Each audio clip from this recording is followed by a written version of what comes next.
こういう戦争で荒れ果ててる土地を見るたびに思うんですけど、これ戦争ってやっぱり戦死が出るじゃないですか、当然。この死体ってどうなるのかなって。この死体が土に帰ることによって、もしかして土地が豊かになるんじゃないかと。もしかしたらこれ戦争した後の土地ってすごい、ものすごい開発されるんじゃないかと。今回は戦死者が出たプロビの開発度を1ずつ上がる世界にしてみました。当然ね、死体によってもう土地がね、すごい超えてると。もう豊作。今ね、ブドウがね、ワインが大量に取れてるんでしょうね、ここはね。それによって開発度が増えていくと。戦闘が起きた、もしくは、プロビが占領された場合、占領されてもね、当然、民間人とかね、被害が出ると思うんで、その場合に開発度が3ずつ増えていきます。例えばね、これコンスタンティノープル・オスマン帝国がこれ包囲してると思うんですけども、これ包囲完了した瞬間に開発度が1ずつ増えていきます。普段ね、戦争でもう荒れ果ててる国、戦争によってめちゃくちゃにされる国とかも、今回のこの救済措置によってもうとんでもない世界都市が出来上がるんじゃないかと。最初の方の戦争といえば当然この100年戦争だよね。当然、開発度3ずつ増えてるね。これはフランスがより有利なのかな、これ。当然戦闘が起こった方が有利なんで、そうだね、陸軍が多い国、陸軍、人的資源とか多い国とかな。あとは単純に陸軍が強い国とか。だから海軍ベースの国はちょっと今回不利かもしんないね。何もないプロビがどんどん開発されていくね。なるほど、これ V 字アガだろわ。あえてバフマニーにプロビを占領させておくことによって、開発度を増やすという作戦なのかもしれないな。いや、わかんないけど。別に AI がそれをやるとは思わないけど。ただ大丈夫かこれ。占領されすぎも良くねえからな。なるほどね。反乱軍を自軍の人的資源ではなく、反乱軍を肥やしにすると。全然ありなんじゃないこれも。いや、ただ世界一発展してるのはこれ、マリだな。これなんでだめちゃくちゃ開発度高くないこれ。そうか、これマリのあれだ。反乱イベントだ、これ。最初の方に起きる。反乱軍解放、反乱軍解放。反乱軍をこれ肥やしにしてるのか。血も涙もないな、これ。そして反乱軍が消えたことによってシンプルにこの開発度を維持できると。すさまじい。このルール、この世界のルールをこれ存分に活かしてるな、これ。ちょっとこれ抜け道かもしんないな。いやでもこれも全然ね、このゲームのルールですからね、これ。足利がどんどん勢力を拡大していってるね。この世界では応仁の乱が逆にアドバンテージになるからね。京都が燃えようが、日本列島で戦争が多発しようが、京都が燃えようが、開発度は増えるからね。もうすでに開発度が高い広島を吸収して、いや、これ、足利強くないか、今回。地味にこれ穴場だったかもしんないな、オイラと。確かにここら辺って確か部族の反乱とかが大量に発生するんだよね、これ。ただの山岳地帯なんだけどな、これに関しては。こいつらには反乱軍はもう肥料としか見えてないんだろうな。だからこんなことができるんだろうな。思いっきり上に寺院建ててるし。ただ意外とうまくやってるのはコモンウェルスだな。別に特に影響されたプロビとかこれ、ないよな。これワルシャワとか、普段、これ自力で開発してるだけだよね、これ。戦争で開発してないな、これ。あくまでこれ君主典を使って、倫理的な開発をね、皆さんも心がけてほしいなと。他のこのメンツより一番応援できるはコモンウェルスが、反乱戦術を使ってたマリが、これ崩壊してないか、これ。なんか開発度は得たものの、もうすでに開発度72とかになってるけど、もうすでにこれ他国に戦争をこれされてるしね。やりすぎは良くないと。もうこれかなりね、教訓になるな、これ。だって兵一人もいないもんね。これ策に溺れたな、マリな。これ金プロビとかこんなに開発してたのにな。これ一つ理解できないのがさ、なんでプロビで戦死すると人的資源が増えるんだこれ。761のうち多分500ぐらいあれだぞ。人の命によって得たものだぞこれ。列強すさまじいうなぎ登り。序盤の陸軍損失を見てもなんか明らかに異常な国が一つだけあるよな。でもこれ理想的な形なんじゃないかな。これ消耗によってはね、これ開発度得れませんからね、これ。この開発度マップのおかげで反乱とか戦争とかが少ない地方とかをすぐ見極めることができるな。意外にもここら辺少ないんだな。開発度低いってことはそういうことだよね。あとは、確かにイングランド確かにな。バラ戦争起きなかったのかな、これ。ロンドンこれね、反乱軍でロンドンを開発することができたんだけどね。新大陸では何名もの命が犠牲になったのかわからないけども、コロンビアの首都ボゴダの開発が進んであります。もういいっすか。まあ、旗を見るためにちょっと笑っちまうんだよな。ただこれ大丈夫なのかなこれ。建設中にこれ白骨化した死体とか出てきそうだけど、大丈夫なのかなこれ。序盤での開発のランキングは完全にマリが独占。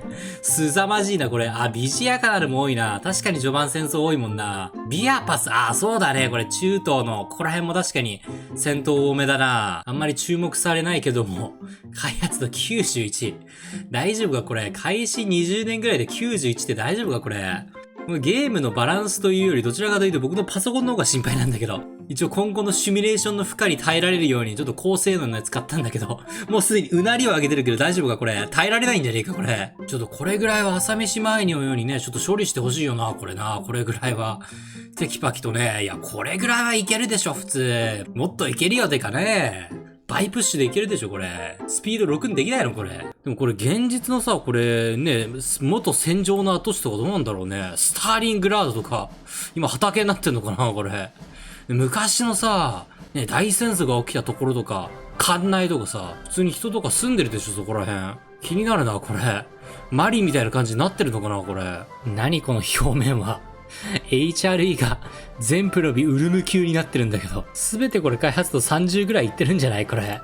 激戦の跡が見えるな。これもう1プロビ取るだけで包囲網作られるんじゃないこれ。なんかすげえ静かなんだよな、さっきから。そういえば。周りではもう反乱軍が多すぎて、反乱軍同士で殺し合いが発生してるぞ。これでも一応開発度は増えるからね。とても先進国、これ世界一の先進国だからね。とても世界一発展した国の光景とは思えないんだけど。これもう建材も人柱でできてんじゃねえかな、これ。グリーンランドの開発度が23。これゲーム開始時点のパリの開発度が23だからね。これ一体、これに関してはもう原理がわからんぞ。人が死んだところでただ凍るだけだと思うんだけどな。もしかしたらこの映像が古いだけで今は花園が広がってんのかもしんない。なんかこうして見てみるとすげえ綺麗だな、これ。UFO がすげえ壮絶に見えてくる、これ。今回インフレしすぎだろ、これ。建物のテクスチャとかどうなってんだ、これ。全部大都市扱いされてない、これ。最後はこの HRE の日常を眺めながら、1819年11月11日、凄まじいこの HRE だけでもヤバさが伝わる。全体的に開発度がもうインフレしてたな、これ。ただこれもすべてね、人の血と死体から成り立ってるからね、これ都市一つ一つ。目の前に広がる都市全部。そう考えると少し複雑な気持ちにもなるな。これ表面を見るだけでどの地方に戦争とか反乱軍とか多かったのかってのが一瞬でわかるね。今回の列強1位は、なんと革命オイラと。これ地味に大穴だったね、こいつら。部族の反乱っていうのがね、これ、部族の政府だとたくさんスポーンするから、それ地味に忘れてたな。ただ開発度をぶっ壊して根こそぎ奪い取るオイラとが、まさかね、こんな高い都心を作り上げるとは思わなかったけど。革命国家がいつもよりも気のせいかもしんないけど少ない気がするな。革命オイラと除けば、なんかね、小国ばっかりなんだよな、これ。もしかしたら革命軍はもう土の中。旧大陸がもうおぞましいことになってるな、これ。いやー、リトアニアとかここら辺はまだね、意外にも戦争少なかったね。いや普段むしろこっちの方が戦争多いイメージだけどね、これね。興味深いのがこれ2位と3位にインドの国たちが揃ってるところなんだよな。確かにね、インド国家。兵の数が明らかに異常じゃないこれ。いつもよりも3倍ぐらいは多いよね、これ。インドはトレードノードの価値も高いな、これ。人の死で稼いだ金はうまいかこれ。そういえばイギリス海峡とかどうなってんだ ?575 ダケットとか言ってんだ。ここら辺が一番高いな。やっぱオランダ地方か。シンプルに開発しやすい。もう拡張するスペースがなくなってんじゃん、これ。ヒートアイランド現象とか発生してそう。地味に序盤ぶっちぎりで列強1位だったオスマンは、まさかの列強外。列強にすら乗れず。これはね、これマムルークとかコモンウェルスとかが順調だったから、拡張するこれ方向がなくなってたんだよね。完全に八方塞がり。ここら辺にちょっとだけね、細々と拡張してるのは見えるけど、マムルークとかもね、普段ならね、こんなに開発度高くならないんだけどね。砂漠だから。で、上位これトップ10全部アフリカじゃないこれ。コングもアフリカか。全部これアフリカだね。もうほとんどは元マリの領土かな。そう考えると、やっぱマリの反乱イベントってはっきり言って異常だな。AI があれ処理できるわけねえもんな。プレイヤーですらさ、借金だらけになるのに、AI があんな処理できるわけねえよな。原住民も強かったね、今回は。全然だって植民国家ぶっ倒してたしね。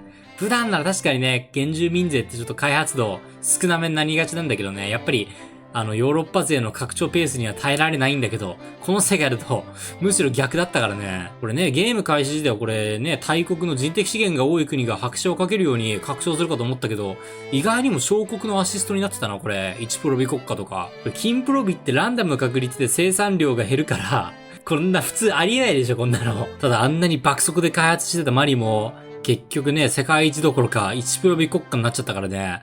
まあかなりね、意外とこの世界戦術性がある世界だったのかもしんないな、これ。まあね、この世界、実を言うと、新しいパソコンじゃないと絶対これシミュレーション遅くなるからできないかなと思ったんだけど、結果的にはさ、結構スムーズにできたな、これ。これからもこのね、新しく作った自作 PC をどんどんね、酷使していきたいなと思います。うなりを上げるまで、CPU が擦り切れるその時まで、使い続けたいなと思いますんで、皆さんもね、今後とも新しいね、パソコンとともに、UFO 動画をよろしくお願いします。ここまでのルーポリの実況、ここまで見てくれてありがとうございました。ルーポリでした。バイバイ。